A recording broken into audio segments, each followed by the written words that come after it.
Hello, everybody, and welcome back to another edition of the Advocates LSU Sports Update. I am Advocate football beat writer Wilson Alexander, joined today by special guest, my friend Jordan Hill, covers Georgia for 24/7 Sports, kind enough to come here and talk about the SEC championship game with me. Jordan, how are you doing on this Wednesday afternoon? Doing great, Wilson. I'm honored to pop on here, and I think I was told I'm the first opposing beat writer to pop on. So, what an honor! Means a lot. You are. We wouldn't want anybody else to be the first one. You're our honored guest today. We wanted to bring you in to break down everything about this matchup. Obviously, number one Georgia versus number 14 LSU, 3 p.m. Central Time in Atlanta, Mercedes-Benz Stadium. Georgia is a pretty heavy favorite in this game. LSU now 9-3. The Bulldogs are obviously undefeated and seem to be pretty much a virtual lock for the playoff.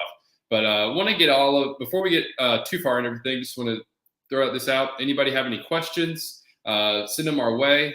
Jordan and I will try to get through them as we go through the show, and as I'm asking them questions about the Bulldogs, and we're breaking down all the nitty gritty of this SEC championship. I'll start with this, Jordan. Just some background on Georgia. What has made this team so successful this season? I mean, they lost 15 draft picks, 5 defensive players in the first round, undefeated in the regular season for the second straight year. What has made this team capable of doing that? I think it's a testament to the way this coaching staff has recruited the last few years. I mean, it's definitely, the easy comparison is always Alabama. And that's what we've seen this year. I mean, just players step up, playing bigger roles, and continuing to meet that, standard. That's the thing that gets talked about with so many Georgia players is playing to the standard. And a lot of questions about this defense, as a defense that lost 5 players that were picked in the first round of last April's draft. They come out in the very first game and only give up 3 points to what turned out to be a really good Oregon team. So I think what you saw was players step up, players playing bigger roles, guys that we thought had potential, who have stepped up and played much more significant roles. Guys like Jamon Demas Johnson, Smile Mundt at inside linebacker. You keep in mind people that you brought back from last year's team that played big roles like Jalen Carter, Keely Ringo, Chris Smith. They've had such a great combination of inexperienced talent who have stepped up and played big roles and become players that could be really counted on, and also having experienced veterans that have stepped up. And then you talk about the offense too. It's a situation where they've had guys continue to make plays, and I think we lose sight sometimes the fact that Georgia's gone pretty much the entire season without their number one wide receiver. And credit to a lot of the skill players like Kenny McIntosh, the tight ends, which I'm sure we're going to talk about. They did a good job of not having AD Mitchell really affect how effective this offense is going to be. And now you have AD potentially coming back for this game, and it looks very likely if he's not back Saturday, him being back for the playoff. I mean, it takes what is already a really good offense and could help them reach the next level. You mentioned the playoff there. I think there's maybe some hope from LSU side of things that Georgia could be looking past this game because it seems to be pretty much a virtual lock for the playoff at this point. Having heard some Georgia players this week and understanding a little bit of Georgia's history in the SEC championship game, it hasn't actually won since 2017. It seems like that's probably not the case. What have you gathered from the Georgia side of things in terms of how they're approaching this game? Yeah, I mean, even before we got to this week, mid-November, I think Georgia had clinched the East. And we talked to Kyrus Jackson, who's been around, played on a bunch of these teams. And he said, look, we want to put numbers up on the wall, is where they indicate who won the SEC in Georgia's meeting room. And I think it does resonate. I mean, Kirby, as much success as Georgia has had under Kirby Smart, he's 1-3 in the SEC title game, hasn't won it since 2017. Couple of losses to Alabama and then the loss to that 2019 LSU team. I do think it resonates. And, a lot of the players have been asked about it this week. These are guys that have never been a part of an SEC championship team. And I thought it was funny. I went back through my notes and went back to the very first day of spring practice, March 15th. Talked to Warren Erickson and just talked about the pressure.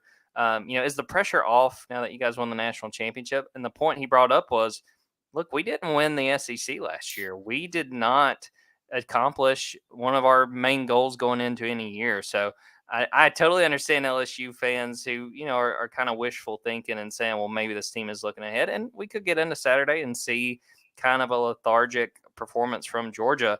But based on everything we've heard from the team and also Kirby Smart as well, I think they understand that there is something that really means a lot to winning the SEC, particularly with the fact that Georgia hasn't played very well in this game the last few times they've been in it. Now, another word there you threw out is lethargic, and there has been times this year that Georgia has kind of sleepwalked a little bit. This isn't the unit last year that dominated everybody it played except for Alabama in that SEC title game. Missouri, it struggled to put. It almost got upset. It took a fourth quarter comeback to win at Missouri. Kind of messed around with Kent State, and then Kentucky, after trying to go for it on 4th and 1 at the goal line up 16-0 and not being able to get it, that ends up becoming an interesting game in the fourth quarter. Why has that been the case? Well, I think it's a situation where in some of those games, you just kind of know the competition. I mean, you look at Kent State, and we all thought, Georgia's going to be able to name their score, and they played a little sloppy on defense. They turned the ball over, I think 3 turnovers in probably the first 17 minutes of that game. They just left themselves vulnerable. Really, in those 2 first games that I would say were legitimate scares, or at least closer than we all expected, Kent State and Missouri, the issue was turning the ball over. And the last 2 weeks, beating Kentucky 16-6, beating Georgia Tech 37-13 or 37-14, it were situations where it wasn't the prettiest. It was a couple of situations where you didn't go, wow, they really look like the number 1 team. But it was just really 2 games, these last 2 ones, where third, fourth quarter, they just dominated. I mean, against Georgia Tech, they only gave up a yard in the third quarter to completely put that game away. Kentucky, they had held Kentucky in check all the way up to that 4th and goal that you mentioned. And, I thought at the time I was okay with that call to try to go for it rather than make it a 3-possession game with a field goal, because I thought Kentucky hasn't moved the ball at all. You're going to tell me they're going to put together a 99-yard drive? Well, Will Levis did exactly that. So, it's sort of hard to really diagnose what the issue has been in some of these games. But to their credit, in some of the bigger games they played, specifically that Tennessee game, they only win that by 2 touchdowns. But I don't think anyone watching that thought that was a 2-touchdown game. I think that they understand what this team is capable of and the caliber of this team. Maybe sometimes they get caught kind of looking ahead or understanding the level of the competition they play. But, it's kind of one of those things where you kind of have to be ticky-tacky if you want to break down a team that went 12-0, because getting to that point, especially in the SEC, it's hard to do. Yeah, I mean, first team since Florida in 08-09 in the SEC to put together back-to-back undefeated SEC, 8-0, go 8-0 in the SEC back-to-back seasons. LSU is definitely trying to nitpick whatever it can in that undefeated season just to see if there's any advantages. But one of the biggest things that's tough to deal with Georgia is obviously at tight end, Brock Bowers and Darnell Washington. They also have, as LSU fans know, former tight end Eric Gilbert. He hasn't really played this year. It's really Bruce Brock Bowers and Darnell Washington. Brian Kelly thinks really highly of both of them, as does really everybody in the country. He was asked specifically about Darnell, just the fact that he's 6'7", on Monday, and said that LSU's probably going to have to use some bracket coverage, maybe some zone, because one-on-one, it's hard to defend a guy like that. Is there anything that has really worked against these tight ends in what they do in the passing game? Not that I'm aware of, and I'm sure Matt House and that staff have been combing through film and trying to figure it out. There have been games where they have not been necessarily the focal point, but I really think the way Georgia, we haven't seen Brock Bowers and Darnell Washington have, outrageous numbers, especially the second half of the season. And I think that's to Georgia's benefit. We were coming into this year with the amount of talent they had at tight end, and even too, another guy we haven't mentioned as a true freshman, Oscar Delp. He's played from time to time, but this is a guy that's kind of getting overshadowed. He's a 4-star, so it just shows you the talent at tight end. But we came into the year thinking, can we see a lot of 3 tight end sets? How are they going to get all these guys the ball? They've done a good job of keeping these guys involved. There's been a lot of 2 tight end sets with Brock Bowers and Darnell Washington, and using them really effectively as run blockers, because both those guys are outstanding blocking tight ends on top of being able to catch the ball. But the fact that they have not really worn those guys into the ground as far as, a lot of targets, a lot of receptions, and potentially having to worry about them and what they got left in the tank going into the postseason. I think that sets Georgia up well if they get into any of these games, even starting with Saturday. If there's a shootout or if there's a game where they really need a drive late or they need someone they can count on. I mean, Brock Bowers and Darnell Washington both have really established themselves as guys they can count on. And, again, I don't know if we're going to see a lot of targets out of those guys. I really thought in the Kentucky game that maybe we would see them really heavily targeted. It wasn't necessarily the case, but knowing that they're there is huge. And again, if they get AD Mitchell, that kind of puts a little bit of pressure off those guys. But if they really, really need a drive and they really need a play, you can bet they're going to look at either number 19 or number 0 and try to get them the ball. For any LSU fans who aren't aware, I mean, Brock Bowers has been used on some end rounds this year. He has a couple of rushing touchdowns. There was a point early in the season, I think after the South Carolina game, where I thought, I might vote for him for Heisman. That's probably not going to be the case now. But in terms of just pure talent, he is clearly one of the best players in the country. One thing I want to dive into, though, and just as an aside, that's a place that LSU wants to get to at tight end eventually with what they have in the room. They're hoping to get sort of built up like that. One thing that when we talk about nitty gritty of the matchup, I think that maybe actually could be an advantage for LSU. I want to get your opinion on this. Is red zone. Georgia is actually 48th in the red zone in terms of touchdowns scored this year. They're first overall, but they've kicked a lot of field goals, had to settle quite a bit.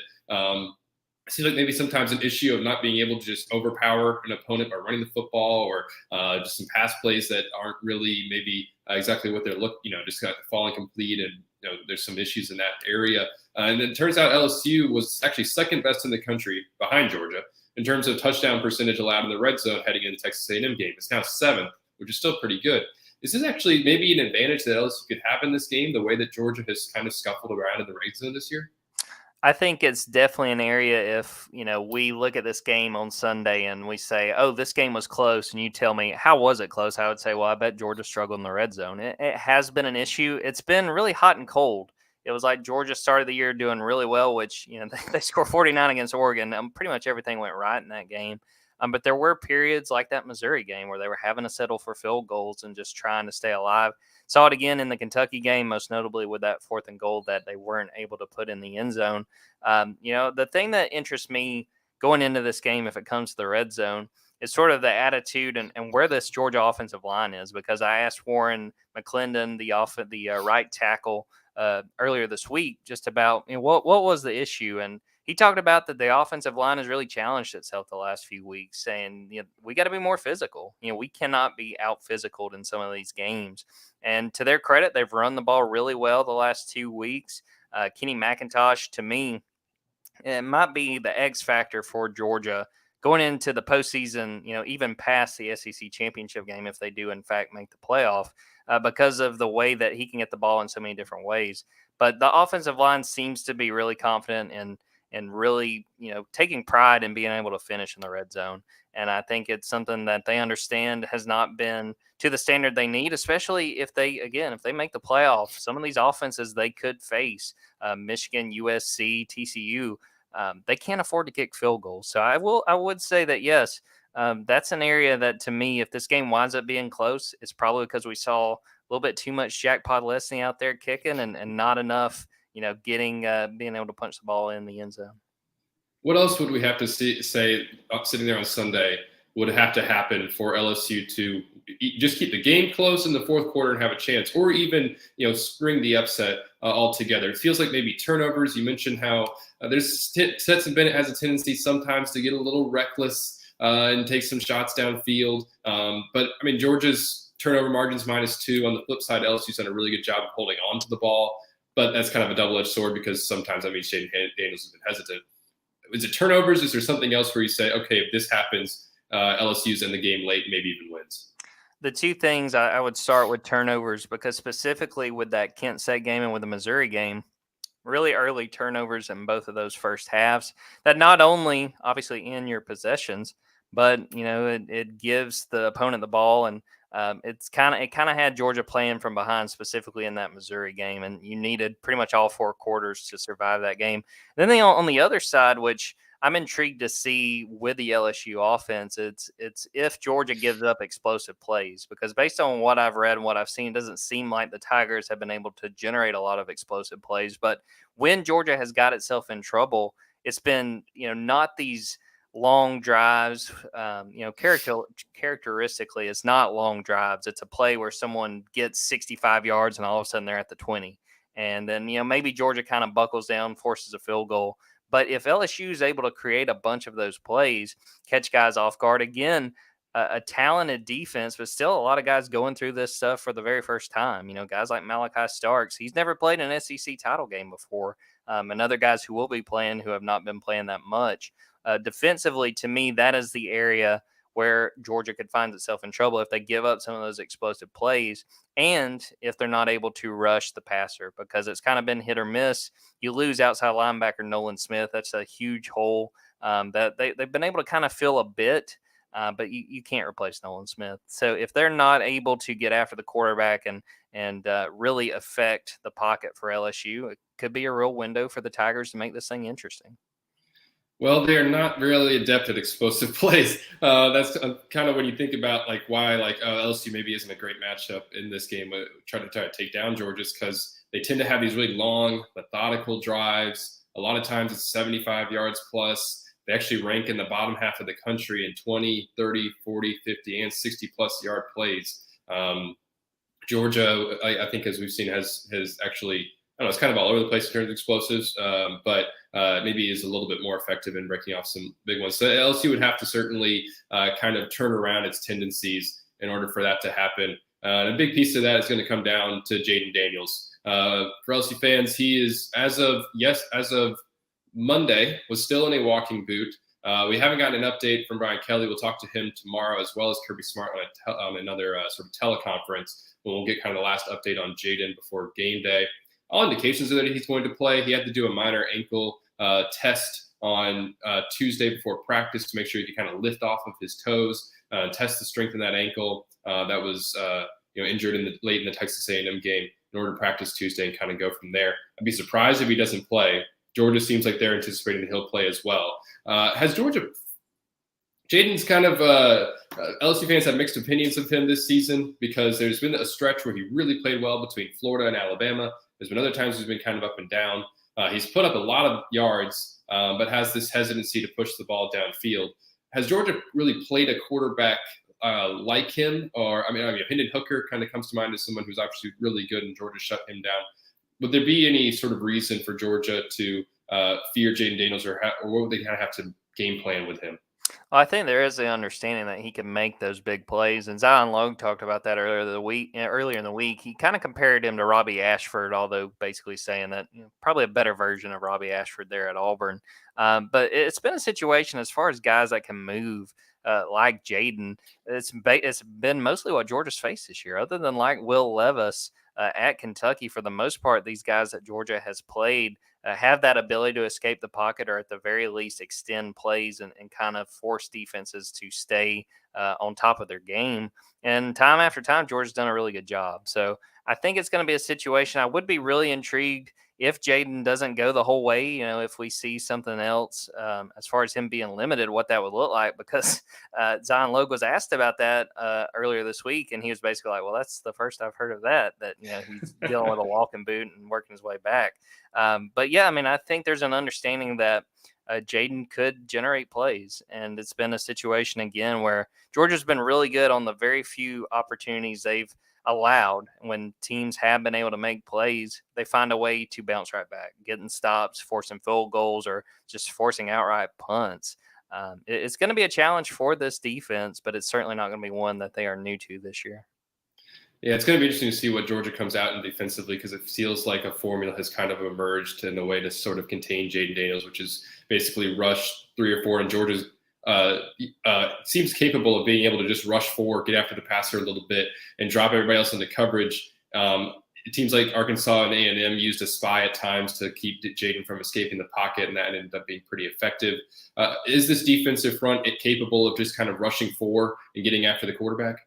I think so. It is something to watch because they have struggled at times. But really, when you look at the games where they absolutely needed it, they came through. Florida game, Tennessee, they had Hendon Hooker all over the place. Think about Jalen Carter hitting him in the end zone for what looked like it was probably going to be a safety, and Tennessee catches a break on that. But it is something to watch because, again, they don't have Nolan Smith. They don't have a guy that not only is he so talented, but he's been around for quite a while. And playing out on a stage like the SEC Championship is nothing new. They're going to need guys like Robert Bill, who's been around a lot, played a lot last year after Adam Anderson left the team and played really well, wound up leading the team in sacks. Need guys like Michael Williams, who's a true freshman who has shown flashes, but still probably lacks that consistency. They need those guys to be able to affect that type of that piece of the puzzle and that part of the game.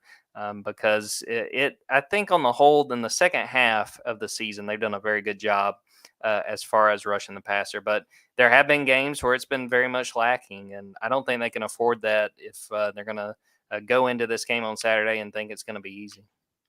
Now, one more thing before we kind of let you go is you mentioned A.D. Mitchell earlier. He's missed most of the season, but like you said, Georgia's pretty clear-cut number one receiver, either I guess him or Ladd McConkey, who could be. Yeah, I guess he played a little bit in the Tech game, at least maybe a snap or two. Where's he at, and what does that do for the offense and Stetson Bennett as a result if he's able to play and be full go? Yeah, we got to see him warm up before that Georgia Tech game. And truthfully, Wilson didn't look like there was any limitations at all. He runs out of the tunnel. He's jumping around. And I'm like, okay, this guy may go out here and play 15, 20 snaps. He's only really out there for one play, and then they call a timeout and don't actually run the play he's out there for. Every indication that I've got is that he'll be able to go. Now, we'll see how much he plays. They might decide, we need to keep him on a pitch count and understand that we have a bigger picture as long as they can win on Saturday and obviously move on to the playoff. But I think that's huge if AD is able to come back, whether it's on Saturday or later if we get into the playoff, because he creates so much separation. And that's something that at times Georgia has struggled with in the games where they have not thrown the ball well. It's just as easy as getting guys open. And sometimes that's not happened with some of the receivers. They've had guys step up. Ladd McConkey's definitely been their top wide receiver and had guys like Kieris Jackson and Dominic Blaylock make plays along the way. But it's no secret that this offense isn't at its full potential because A.D. Mitchell has only played something like 5 snaps. He played against Auburn, but really didn't do very much. But going all the way back to the second game of the year, he gets hurt on the very first offensive play against Samford and pretty much has not played since then. So he's somebody to watch. And I hate to say it for the LSU fans watching, but if number 5's out there, especially early in this game, it's not going to help LSU's chances. Well, Jordan, what's your prediction? What are you feeling on this game? If you don't want to throw out a score, that's okay. But what's your read as a few days out here from kickoff on how this goes? I'm going Georgia 34-14. I do think that this could be a pretty competitive first half. I could see this being a situation where Georgia is kind of trying to find itself and understanding, too, that LSU can make plays. But I think ultimately this Bulldogs team is too good. I think probably by midway through the third quarter, they're going to pull away. And again, I mentioned it earlier, but Kenny McIntosh is the guy that I would recommend people really keep an eye on.